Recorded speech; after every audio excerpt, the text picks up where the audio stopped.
Laurent Louis, bonjour. Bonjour. La première question que j'ai envie de vous poser, c'est comment allez-vous?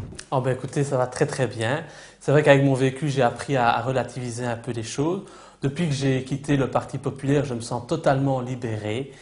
Et je suis heureux aujourd'hui de voir que mon parti, le mouvement libéral-démocrate, se développe un peu plus chaque jour. Vous venez de vivre des semaines particulièrement agitées. Quel regard portez-vous sur les événements de ces derniers mois qui ont conduit à votre départ du PP et comment jugez-vous aujourd'hui ce parti? Oh, vous savez, j'ai surtout envie de regarder vers l'avenir.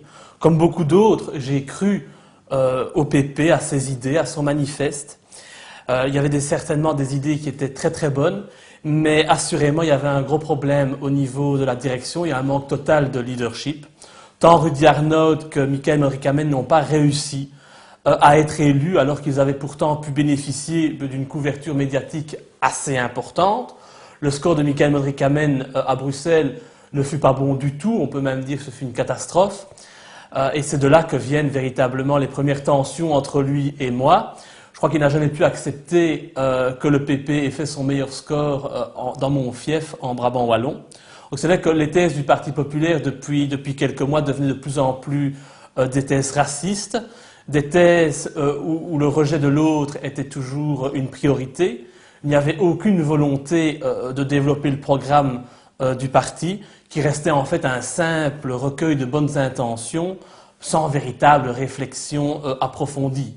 Donc c'est vrai que le PP se contentait d'un simple rôle d'opposition constante et permanente, et j'étais vraiment mal à l'aise avec le rôle que je devais assumer et endosser au Parlement, parce que ça ne correspond pas du tout à ma personnalité.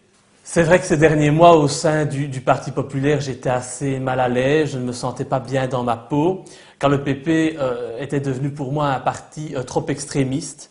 Il était difficile pour moi de suivre ses thèses.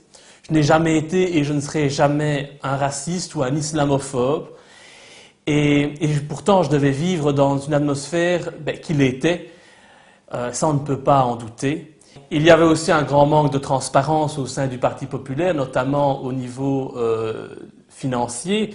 Il semble même que la justice l'entende de la même façon, puisque le tribunal a décidé dernièrement de nommer un administrateur provisoire afin de gérer la SBL, le financement du parti. On a pas mal entendu parler aussi au PP de harcèlement moral. Alors, ces accusations, elles vous font peur? Non, pas du tout, elles ne me font pas peur, je suis totalement serein. Je sais que je n'ai commis aucune faute. J'aime mon épouse, on est ensemble depuis plus de 10 ans et je ne me suis jamais rendu coupable du moindre harcèlement à l'encontre de mademoiselle Collignon. C'est vrai que j'ai lu dans la presse que je lui aurais fait des avances, mais tout cela est totalement faux et même stupide, ridicule. Idem en ce qui concerne les SMS qui ont été dévoilés dans la presse. Ceux-ci en fait ne sont que des montages et des manipulations qui ont été faits par des personnes qui ont tenté jusqu'au bout de me retenir au sein du Parti populaire, de faire en sorte que je revienne sur mes prétentions en matière de démocratie interne, en matière de transparence, en matière d'abandon du populisme, tout simplement pour que je reste au sein de ce parti qui, aujourd'hui, on le constate, est en train de sombrer totalement. C'est vrai que je savais que j'allais être victime d'attaques en tout genre en quittant le Parti populaire. J'avais été mis au courant de cela par Joël Rubinfeld, le vice-président du parti, et par le président Maurice Kamen en personne. Il m'avait dit lors d'une réunion que leur ambition première serait alors de détruire mon couple. Une fois de plus, ils ont essayé de parvenir à leur fin, mais une fois de plus, ils ont échoué.